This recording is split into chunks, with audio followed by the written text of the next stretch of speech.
Olá, pessoal! Esse é mais um vídeo no canal Viva com Fé, feito com muito carinho para edificar a tua vida. Eu sou Grace Saliba, sou coach, terapeuta sistêmica. Eu aqui nesse canal quero ajudar você a se relacionar melhor consigo mesma, com Deus e com os outros.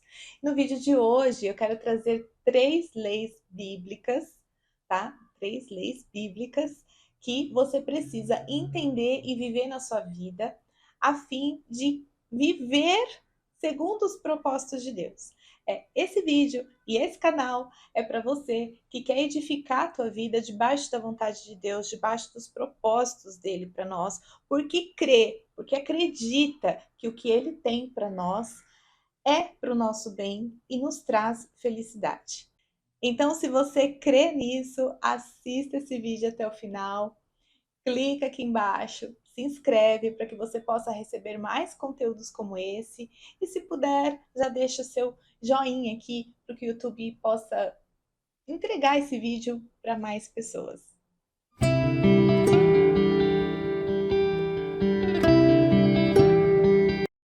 Gente, a primeira lei bíblica que eu trago aqui para vocês é honrar pai e mãe. Gente, essa é a única lei que vem acompanhada de uma promessa para a nossa vida. Olha só, quanto ela é importante. Lá em Deuteronômio 5,16 está escrito: honra teu pai e tua mãe, como o Senhor teu Deus te ordenou. É uma ordem de Deus. Para que se prolonguem os teus dias. Essa é uma promessa. Que se você honrar seus pais, seus dias serão prolongados. E para que te vá bem na terra que te dá o Senhor teu Deus. E para que tudo corra bem na tua vida. Né? Então, olha só, você quer prolongar os seus dias e quer que as coisas corram bem para você, você precisa honrar pai e mãe. E esse mandamento, essa lei, não tem exceções. Não, ela não diz respeito aos pais que são amáveis, aos pais que merecem honra, que merecem amor. Não, ela diz respeito aos seus pais, seja eles quem forem, seja eles o que é que eles tenham feito. Essa lei é para você e é para os seus pais. Deus não nos dá essa opção. Ah, é para alguns pais, é para os pais que merecem, é para os pais que são amáveis. Não, não importa quem tenha sido seu pai ou sua mãe. Ah, Grace, mas meu pai batia na gente, meu pai nos abandonou, passamos fome, meu pai nunca pagou pensão, meu pai nunca quis registrar a gente, meu pai me renegou, meu pai isso, minha mãe também batia, fez a gente passar fome, entregou a gente para adoção, colocou a gente para trabalhar desde criança. A minha mãe delegou a nossa educação para um parente, para um vizinho, não quis ficar com a gente, a minha mãe fugiu, abandonou a casa. Não importa, não importa. Eu sei que existem 1000 realidades e 1000 contextos. Essa é uma lei de honrar pai e mãe, um mandamento maior de honrar o teu pai e a tua mãe, seja eles quem forem. Não importa quantos anos você tenha, se falar do seu pai e da sua mãe te causa algum desconforto, te causa alguma emoção ou te traz algum sentimento ruim ou incômodo, você precisa curar a sua relação com seus pais para que a tua vida caminhe para frente, para que você destrave os seus caminhos. Todas as áreas da nossa vida remetem aos nossos pais. Não importa qual é a questão que você está querendo trabalhar ou qual problema você esteja enfrentando hoje na sua vida, tudo remete ao seu pai e à sua mãe, porque eles são uma espécie de raiz, né? Eles são a fonte da nossa vida. Então, se a gente não olha para eles, a gente não tem condição de olhar para a nossa vida hoje. Veja, se eu julgo a minha mãe, por exemplo, porque ela era uma pessoa chata, crica, difícil, e por causa dela, papai acabou se afastando de casa, acabou nos deixando, houve uma separação, uma ruptura. Provavelmente eu vou ter muitos problemas de relacionamento na minha vida e de relacionamento afetivo. Talvez na minha vida adulta eu tenha dificuldade de encontrar um parceiro, de ter um casamento, de manter uma relação saudável. Se eu julgo o papai, porque o papai nunca pagou pensão, né? Talvez eu tenha problemas com dinheiro na minha vida, eu seja também desonesta de alguma forma ao lidar com o dinheiro na minha vida. Se eu não honro a profissão dos meus pais, pode ser que eu até tenha uma profissão que me vá bem, mas que não me traz frutos, não me traz realização, não me faz feliz. Talvez eu tenha problemas profissionais ao longo da minha vida. Se eu não honro a forma como meu pai e a minha mãe se tratavam, pode ser que eu tenha problemas no tratamento com as pessoas, na forma como as pessoas me tratam ou como eu trato elas. Muitas pessoas têm dificuldades de lidar com o patrão, de lidar com a hierarquia, de lidar com autoridades, não param em emprego nenhum porque criticam todos os patrões que passam pela vida deles, não conseguem obedecer, não conseguem, né? Isso está totalmente relacionado à figura paterna, ao seu pai, como era o seu relacionamento com ele. Enfim, são mil situações que a gente vive na vida adulta e nem percebe, muitas vezes, que isso está só nos fazendo olhar para o nosso relacionamento com nosso pai, nossa mãe. E ainda que seus pais já tenham falecido, a pergunta que fica é: como é que você tem honrado a memória deles? Ame seus pais, independente dos erros que eles possam ter cometido. Veja, amar os nossos pais não significa amar o que eles fizeram ou os erros que eles cometeram, mas amá-los como pessoas e honrar a vida deles, porque a nossa vida veio deles. E também quero que você pense que o seu relacionamento com os seus pais reflete muito sobre o seu relacionamento com Deus. Ou seja, não dá para ter um bom relacionamento com Deus se nós não temos um bom relacionamento com os nossos pais. Segunda lei que eu trago aqui é a lei da semeadura, né? Está lá em Gálatas 6:7, né? Não se engane o vosso coração, de Deus não se zomba. O que aqui se planta, aqui vai se colher. Minhas escolhas, minhas consequências. Deus nos deu o livre-arbítrio para fazermos escolhas do jeito que quisermos. Mas ninguém vai escapar das consequências das escolhas que fizer durante a vida. E nós precisamos ser responsáveis por aquilo que plantamos na nossa vida. Não há outra alternativa. Se a gente planta o mal, é o mal que a gente colhe, né? E se a gente planta o bem, qualquer boa ação vai trazer para nós como colheita uma boa ação, coisas boas. Mas, Gris, e o perdão? Onde está o perdão nisso tudo? Porque eu posso ter errado e plantado muitas coisas ruins na minha vida, mas eu pedi perdão, Deus me perdoou, né? Aqui temos um parênteses, né? O perdão de Deus não te livra da colheita. Ele te livra daquele pecado, mas aquele pecado deixou uma marca em você. Eu me lembro uma vez que eu ouvi alguém dando a seguinte explicação que fez muito sentido para mim, e ele disse assim: o pecado é como se fosse um prego pregado numa madeira. Quando Deus te perdoa, ele tira o prego. Mas lá na madeira fica a marca que esse prego fez.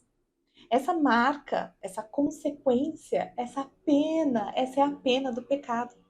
Isso fica, né? Então, sim, existe o perdão que nos liberta dos nossos pecados. Mas as marcas e as consequências que esse pecado causou na nossa vida, essas permanecem, essas a gente vai ter que ser responsável por elas. Colheita é consequência. E a gente não escapa das consequências. Muitas pessoas têm dificuldade de perdoar o outro porque acreditam que ao perdoar o outro estão livrando ele das consequências dos seus atos. Não. Perdoar o outro é para que você se liberte desse outro, é para que você fique livre desse outro. Não significa que esse outro que foi perdoado estará livre das consequências daquilo que ele plantou, do mal que ele fez ou do que ele causou. E aqui também a gente precisa falar que o que eu planto hoje, não necessariamente eu vou colher hoje. Às vezes passam muitos anos, mas nada vai se perder. Toda boa ação que você fizer hoje, um dia voltará para você. E toda má ação, um dia você vai arcar com isso. Gris, mas eu faço tudo bonitinho, eu tô plantando coisas boas, eu tô fazendo. Tudo bem, você tá colhendo algo ruim, algo contrário? Pode ser, não. Essa colheita se refere ao que você plantou no passado. O que você está colhendo hoje é fruto do que foi plantado lá no passado. E ótimo, hoje você está plantando diferente, fazendo escolhas diferentes, e isso num futuro próximo ou longo, não importa, você vai vir a colher. Portanto, não desanime de fazer a boa semeadura, né? Lá no futuro, ela vai vir com certeza para você. Seja paciente, porque todo plantio precisa de tempo para dar frutos. Terceira lei que eu trago aqui para você é não julgar. Eu bato tanto nessa tecla, falo tanto sobre isso, né? Não julgar. Mateus 7, 1, 2. Não julgueis para não seres julgados, porque da mesma maneira com que você julga, é a maneira com que você será julgado. Gente, eu falo tanto sobre julgamento. Aqui no canal deve ter um monte de vídeo falando de julgamento, né? Mas a maneira como você trata o outro, a maneira como você julga o outro, é exatamente a forma como você será tratado e julgado. Essa é a lei da retribuição. Tudo que eu der volta para mim, né? O julgamento, ele compete a Deus, compete ao Pai. Você pode até olhar e ter juízos de valor sobre as ações de uma outra pessoa, mas você não pode julgar a pessoa, você pode julgar o que ela fez, mas não o que ela é. Todos nós estamos propensos a errar feio a qualquer momento da nossa vida.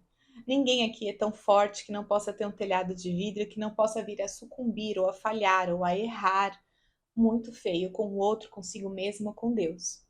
Ah, eu julgo meu marido, eu julgo a minha esposa, eu julgo meus filhos, eu julgo meus colegas, meus patrões, eu julgo meus pais. Gente, julgar é uma merda. Julgar os pais é uma merda elevada ao quadrado, né? É uma dupla merda. É maior ainda, você está infringindo dois mandamentos, duas leis, a de honrar pai e mãe e a de não julgar. Além de não estar honrando, você está julgando eles. Quem julga não ama. E Deus vai fazer por onde para te ensinar a amar o próximo. Minha mãe sempre dizia uma coisa: filha, não cospe para o alto, porque pode cair na tua cabeça. E eu aprendi essa lição provando na pele, a duras penas. Quantas vezes eu me vi julgando situações em que depois eu caí nas mesmas situações. Sim, você também já deve ter passado por isso, de julgar algo e depois passa um tempo, ou você cai no mesmo problema, ou em problemas similares, que tenham a mesma raiz daquele que você julgou. Essa é a maneira sábia de Deus nos ensinar sobre empatia, dele fazer a dança das cadeiras com a gente. Então, aquilo que você julgou no outro, agora você vai passar e vai viver para você entender de uma outra forma, para que você possa liberar o perdão, para que você possa trazer o arrependimento, para que você possa mudar seus caminhos e reconhecer que tanto esse que você julgou quanto você tem algo muito em comum. Ambos necessitam e muito da misericórdia de Deus. Então, muitas vezes, eu vejo nessa dança das cadeiras, é, um exemplo aqui, eu julguei o papai porque ele era alcoólatra, né? E não se surpreenda se a vida, se você não conseguiu perdoar o seu pai, liberar amor para ele, não se surpreenda se a vida lhe apresentar em outro contexto um outro alcoólatra. Quem sabe seja o seu filho ou o seu neto. E se você não conseguiu liberar esse amor na figura do seu pai, quem sabe agora, por alguém que talvez você crie mais vínculo e tenha mais amor, você consiga sentir o que é isso e passar por isso e compreender isso de uma outra forma. De repente, o nosso filho começa a beber e a gente começa a enxergar o papai nele. Então, esse é só um exemplo. Tudo aquilo que a gente julga, de alguma maneira, vai aparecer de novo na nossa vida, em outras pessoas, em outros contextos, mas em coisas muito similares, para que se ali você não aprendeu a lição, quem sabe agora você aprende. Quem sabe vivendo o que você julgou, você aprenda a amar e perdoar. Porque no fim das contas, gente, a gente está aqui só para aprender a amar e a perdoar. E de uma forma ou de outra, não aprendeu nesse contexto, nessa lição com essa pessoa, não se surpreenda se a lição se repetir na sua vida e você tiver que aprendê-la e passar por ela em outro contexto, de outra forma. Lá em Romanos 2:1, também tem algo falando sobre julgamento, né? Que aquilo que eu julgo no outro, né? Eu condeno a mim mesma, porque eu vou passar pelo mesmo. Eu faço o mesmo, né? Então, quantas vezes isso já aconteceu na sua vida? Na minha, não tenho nem ideia de quantas, né? Muitas vezes eu me vi julgando alguma situação e depois caindo nesse mesmo buraco, né? Errando nesse mesmo ponto. Tudo isso é para que a gente entenda que a gente não é melhor e nem pior. A gente é farinha do mesmo saco. Todos nós estamos propensos a errar e a falhar. Bom, eu espero que essas reflexões tenham despertado algo em você. Espero que você possa deixar o seu joinha no vídeo e que de verdade você possa compartilhar esse vídeo com mais alguém. Agradeço imensamente pelo seu tempo aqui comigo. Gratidão pela tua presença. Deus abençoe a sua vida e a sua busca por crescer, por amadurecer, por melhorar na vida. Fique com Deus e até a próxima.